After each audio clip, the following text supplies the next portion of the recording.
match aller Barça Newcastle un but partout match retour war a am suba ci àllarba gi fële nga xam ne moom mooy ci biir Camp Nou avec 62 000 spectateurs tey ñu fas yéene dikk tey ci match diggante Barça ak kii di Newcastle United way leen toujours di ñu topp ci la Révélation TV bu leen koy fàtte aussi bu fekkee ni ngeen bëgg di am ay informations en temps réel concernant wàllu mercato moo xam côté Barça moo xam côté Newcastle United ci. Donc lii di information yu wóor da ngeen di dem ngeen abonné ci seen YouTube bii di Rewmi Sport mais aussi tamit bu leen di fàtte aussi di abonné ci seen bii di Révélation TV comme ça ngeen di mën a am type de vidéo yu mel nii waaye tamit bu bëgg di intégré ci groupe bi wala ngeen bëgg a jàllale seen i pip mën ngeen ñu contacter ci numéro yooyu ngeen gis muy affiché ci suuf disponible ci toutes les plateformes ñu ñëw directement ci conférence de presse bu kii di Félix dikkaat ci diggante ba Laporta toog gi mu toggaat président ak solo gi Laporta am ci moom mu ne Laporta leeral na ko lu bëri ci Barça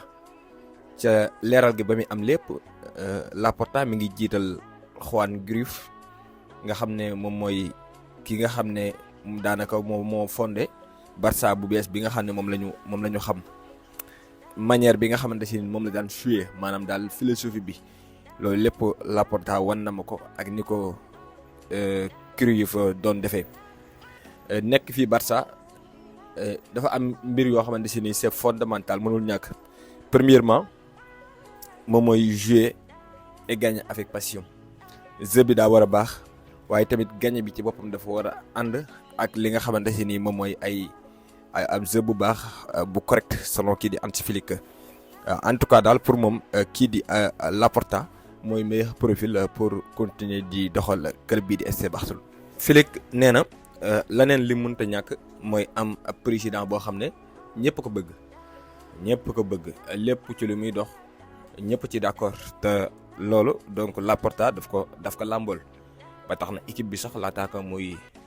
préparer match diggante moom ak kii di Newcastle wala match bu mujj bi diggante ñoo Séville moom kii di Laporta dafa wàcc ci équipe bi. waxtaan ak ñoom souhaité leen bonne chance te loolu da ngay sentir ne ba mu ko defee ba pare joueurs yi dañoo relaxé wu dañoo free dañoo gën a nekk en l'aise loolu day montrer que ne joueurs yi am nañ mbégte ak kontaan ànd ak kii di Laporta pour les 5 prochaines années kon Laporta moom mooy meilleur président bu Barcelone war a mën a am tellement que comprendre na Barça te ñi fi nekk nii aussi pare nañ pour liggéey ak moom. te ñooñu benn ci man mi nga xamante si nii man maa jiite équipe bi wàllu football bi. pour match suba bi nag Laporta nee na Barcelone dafa war a am yaakaar pour suba parce que Barcelone am na ay moyens pour mën a qualifier ça veut dire que Barcelone am na ay chance pour mën a qualifier 1-1 la et retour bi sunuy supporters dinañ ñëw. li ñu war a def rek moom mooy fexe ba trouver meilleure version de nos joueurs pour remporter ce match donc meilleure version nag bu ko waxee nag gaañ yi dafay baax donc ñu souligner un peu parce que en attaque actuellement il y a que Lamine Yamal buy génn meilleure version Yamal kese même bu fekkee ne Rafinha dafa triplé keroog contre Séville ñëpp xam nañu ne Rafinha avant match boobu noonu Rafinha nekkul ci dara Lewandowski nekkul ci dara Rashford nekkul ci dara. Ferran Torres nekk ci seul Lamine Yamal moom moo nekk ci dara ci kaw moom moo tax muy demande meilleure version gars yi rawatina donc ci kaw ga ça veut dire que ku ci nekk génne niveau bi nga xamante si nii ca la nekk à Barcelone bu ko defee demee mu mën a jot ci qualification bi. biñ ko laajee ci gagner ay coupe ak Barça mu ne football moom dafa xaw a parfois du wax dëgg lépp mën a am ci football parfois ab saison mën naa ñëw nga def saison bu baax doo gagner dara parfois. nga def saison boo xam ne xaaj bi baax na xaaj bi baaxul nga gañe dara waaye suba nag moom dañoo war a fexe vraiment ba sunuy qualité génn ku ci nekk moo xam attaquant bi défenseur bi gardien bi ba ci même li nga xam ne moom mooy milieu de terrain bi ku ci nekk vraiment génne li nga xam ne mooy ay qualité bi li ma gëm mooy que mën nañoo gagner Ligue des Champions pour man Barça mën naa gagner Ligue des Champions bi. mais nag dañoo war a gën a améliorer wu ci yenn aspect maanaam mën nañ ko gagner mais li ñuy def nii war nañ kaa yokk bu ñu ko bëgg gagner beneen bi aussi moom mooy bañ a am ay blessures avoir tous les joueurs donc disponibles joueurs yëpp dañoo war a ñëw comme ça donc Barça mën a remporter Ligue des Champions. pour match bu suba bi nag Félix nee na li ñu war a def mooy jàngataat match aller ba maanaam analyser match aller ba xool les points à améliorer points yi nga xamante si nii xam nañu ne lii des na ñu yokk ci. S'il nous joue donc en 1 contre 1 nous devons donc des équipes capables donc de trouver les espaces bu fekkee ne ñoom dañuy jéem di def ay marquages individuels di jéem a donc di topp Lamine Yamal war a Pedri li nga xamante ne moom la ñu war a def moom mooy fexe ba créer ay espace kon sinon du baax. la Ligue des Champions nag compétition boo xam ne bu ànd ak beneen kii lay doon beneen yëg-yëg maanaam daal motivation supplémentaire lay doon ci joueurs yi ba tax na chaque joueur jëloon ngay joxe benn conseil ku ci nekk mën na dugg ci match bi def travail et génn ci une victoire. Hans Flick nee na Barça mooy doon dernier club am. oui xam ngeen ne déjà bu dul woon Barça rek Hans Flick fasul woon a yéen yor beneen club après équipe nationale Hans Flick voulait donc prendre sa retraite en réalité Hans Flick bu dul woon ak Barça du entraîné waat ak beneen équipe donc loolu lay wax nii mu ne ça sera donc mon dernier club ce n'est jamais pensé donc à coach ailleurs Barcelone moom mooy sama club bu mujj bu may entraîné musul nekk ci sama xel wala sama xalaat jéem a dem beneen équipe donc pour entraîner leen ça veut dire que moom pare na waxoon na nag moom du koy toog Barça ay 10 ans yooyu ah te déjà bii mooy deuxième année à Barcelone. Ça veut dire que peut-être que bu prolonger contrat ba 2028 ou 2029 juste après la fin peut-être li nga xam si ne moom mooy mandat wu Laporta peut-être que dina jóge Barcelone moom kii di Hans Flick waaye daal nee na Barça mooy doon dernier club. Félix nee na match bu demee bi match la bu am solo bu Barça c'est un match très important pour nous pour le club et pour l'avenir baax na ci joueurs yi. baax na ci club bi baax na ci ëllëgu équipe bi tamit qualifié Ligue des Champions mu doon 2 années consécutives mais au final donc tout le monde sait que je suis très heureux ici sama ëllëg moom jàpp naa ni ñëpp xam nañu ne fii kontaan naa fi mais bala maa jël benn décision prolonger sama contrat wala jóge yi je dois d'abord en parler à ma famille bala maa jël benn décision jóge Barça toog Barça dinaa waxtaan ak sama njaboot ba pare ñu xool ban décision la ñuy jël. Je pense que nous avons suffisamment de temps pour en discuter plus tard pour man des na temps bu bari pour wax ba xam damay continuer Barça waaw njëtt mais daal nekkul na moment bii nii ci lañu war a wax rawatina donc match bu am solo bi nga xamante ne Barcelone daf ko war a engagé suba. ñu laaj ko nag ci Olmo comme faux numéro 9 ça veut dire que jël Olmo def ko faux 9. jël Lewandowski yóbbu ca Bamba comme que nekkul ci forme jël Ferran yóbbu ca Bamba indi Olmo mu ne c'est une option envisageable en tout cas option la boo xamante si nii maanaam lu mën a nekk la lu ñuy xalaat la ci bépp match bu ñu mënti doon rawatina ci match retour 8e de finale joueurs yëpp dañuy motiver wu koo teg mu jouer soxla nañ Ferran soxla nañ Lewandowski waaye nag ku ci nekk ci meilleur niveau jusqu'à la fin de saison loolu mooy mën a tax Barcelone ay objectif am mu daal di ci jot muy remporter ay coupe vraiment loolu am na solo ci ñum trop kon lu mën a nekk la Olmo dem numéro 9 muy faux 9 waaye buñ sañoon Lewandowski ak Ferran Torres nekk ci seen meilleure forme fii ak saison bi di jeex loolu moo ñu gënal comme ça sax Barça mën a am li mu bëgg muy championnat bi Ligue des Champions bi. pour conférence de presse gu Barça nee na match bu am solo la rencontre décisive la ndaxte dóor mu toog la kon dañoo war a dóor suba pour bañ a toog la fekk donc match retour bi doon à domicile suñu terrain loolu donc jox ñu li nga xam ne moom mooy opportunité ndaxte dama jàpp ne résultat bi ñu am aller ba biir Site James Park di 1-1 bi pour man résultat bu baax la am suba ñu am ay fan su Barça yu ñëw ci stade bi pour supporter Barcelone donc loolu dinañu jox li nga xam ne mooy plus de motivation pour ñu jéem a qualifier donc en quart de finale donc Barça nee na pour moom c'est un match décisif pour moom pour moom aussi Barça la boo xam ne avec les fans dina gën a yomb pour Barça mën a remporter et pour moom aussi résultat bi nga xamante ne Barça am na ko aller bi résultat la bu baax pour Barça mën a aborder match bi sans problème. Gobarts dikkaat ci Laporta ak élection bi nga xamante ne gagné na ko Gobarts nee na Laporta est venu nous rendre visite avant élection yi Laporta ñëw na seet suñu contre équipe bi di Séville. Nous l'avons félicité et il nous a dit que nous étions à un niveau spectaculaire. Et après match bi ñëw na félicité ñu xamal nañu sax ne vraiment ab équipe bu ñu yor équipe la bu mën a sori équipe la bu baax aussi équipe la boo xam ne si niveau bu baax la am aussi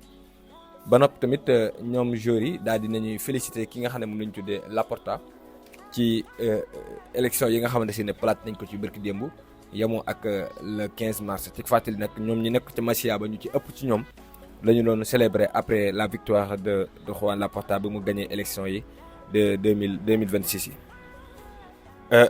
Gobarts nee na en tant que joueur et socios du club mu ne man ma doon joueur club bi ba pare ba noppi nekkaat en même temps membre club bi parce que socios boo ko doonee mooy carte bi wane ne yow mën ngaa voter mën ngaa fal mën ngaa folli mu ne chacun est libre de s'exprimer comme il le souhaite et de voter pour qui il veut ku ci nekk am nga sañ-sañ tànn ku la neex nga woteel ku la neex. J'ai voté et c'est qu'à garder mon choix pour moi voté na waaye ki ma voteel duma leen ko wax dama koy téye pour man. Puisque Laporta est devenu président, nous le félicitons et nous nous concentrons maintenant mentalement sur le match de demain. Comme que Laporta gagné na ñu ngi koy félicité léegi nag liggéey bi commencé waat na taxawul woon nañu jublu ci match bi suba bi mais ki ma woteel moom man duma leen ko wax. moom kii du Gobarts ba tey mu ne nous en sortons bien. Je pense que nous avons réussi à nous ressourcer un peu de grâce à un repos donc supplémentaire et nous avons également une bonne résultat et un bon niveau donc de performance de l'équipe lors des derniers matchs. mu ne dernier match ci Barcelone mi ngi ciy génn ak nam ci war a génn te teg ci tamit sax parfois Félix da leen jox ay jours de repos yoo xam ne da leen di arrangé bu baax a baax comme ça ku ci nekk mën a génn ci meilleure qualité te du am benn fatiguement. Il est vrai que lorsqu'on joue un match tous les 3 jours on n'a pas beaucoup de temps pour se reposer dëgg la nag bu fekkee ne ñetti fan yu nekk dañuy jouer benn match doo am temps pour mën a noppalu mais il faut donc essayer de profiter de ces courts moments en soirée pour se préparer mentalement au prochain match de cette série à élimination directe. waaye nag faaw nga jéem temps bi nga am as tuut nga noppalu ci bala ngay jubluwaat ci match yi. Je pense que nous sommes en très bonne forme et demain nous aborderons le match avec toutes nos forces comme toujours. mu ne pour ñoom nekk nañ forme te suba bëgg nañu donc jël match bi ku ci nekk aussi génn forme bu nekk ci yow force bu nekk ci yow comme ça Barça mën a qualifier. kii di Gobarts nee na nous avons apporté quelques ajustements mineurs à la défense mais nous sommes déterminés à un excellent niveau. mu ne am na ay mbir yoo xamante ne indi nekk coppite ci wàllu défense bi. mais nag actuellement nii ñu ngi ci niveau par exemple dem nañ ba si yàgg dugal Serrat Martin comme titulaire parfois Garcia ñëw comme ngeen ko gisee keroog Xavi Espade ñëw chaque joueur donc disponible réaliser des performances exceptionnelles joueur bu fi nekk sa morom bu blessé yaa ngi def ay performances yu mucc ayib ce qui profite donc à toute l'équipe loolu nag baax trop ci équipe bi nag ku si nekk pare pour défendre couleur équipe bi. Si nous avons donc confiance dans la philosophie des staff techniques les résultats seront bons bu fekkee ne donc maanaam daal am nañ confiance gëm li nga xam ne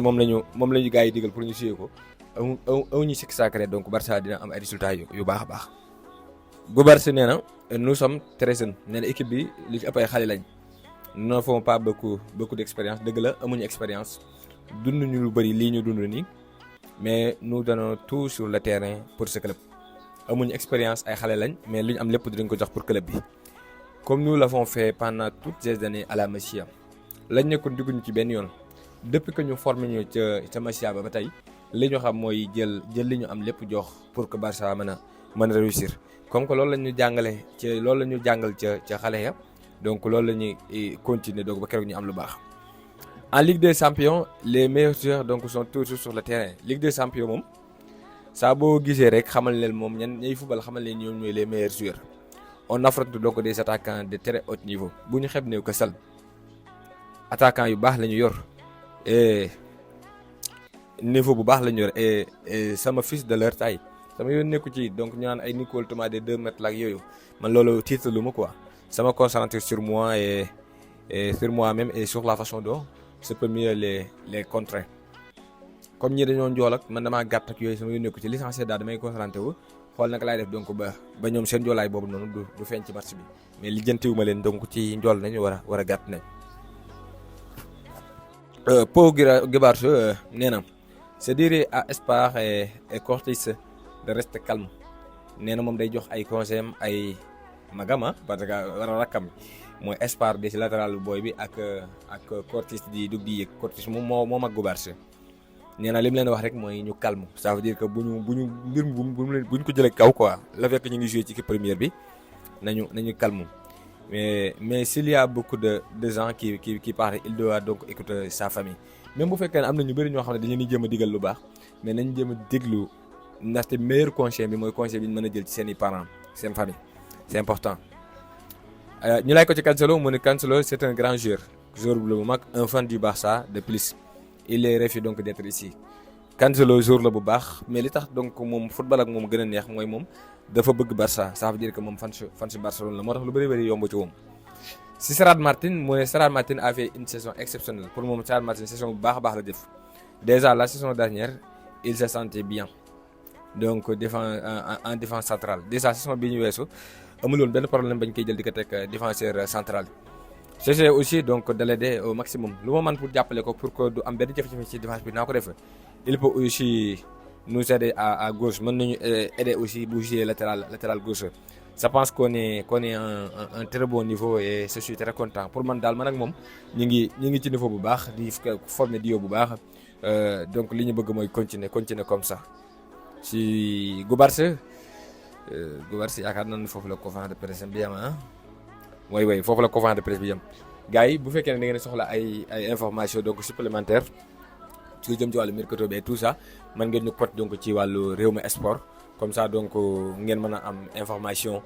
complète yi war ngeen bëgg a intégré wu ci groupe WhatsApp bi parce que gars yi groupe WhatsApp maa ngi ciy insister lu ci bëri mais am na solo parce que day am information yoo xam ne ci nii temps bi doo ko am pour dugg YouTube parce que YouTube moom donc ñëpp xam nañu ne defar ay vidéo temps la parfois temps boobu noonu boo ko amul te information yëpp kenn mënu kaa jeexal ay aussi information yi am journée bi yëpp ñu mënuñ ko dugal mënul nekk c'est impossible donc ak WhatsApp vocal fa yomb na dugal fa information yomb na dina am yoo xamante si dina ñëw ci tàng-tàng bi da ngeen ciy jot te donc liñ leen laaj pour participation rek la donc pour lu jëmal kanam Rewmi Sport ak Révélation TV muy 1000 francs tous les 3 mois ñetti weer yu nekk donc loolu yaakaar naa ne ay cadeau la te mën ngeen fa demander bépp question boo xamante si jaaxal nañ leen tontu en temps réel toujours ak groupe WhatsApp bi mën ngeen ñu envoyer message ci numéro yi ci suuf jërë ngeen jëf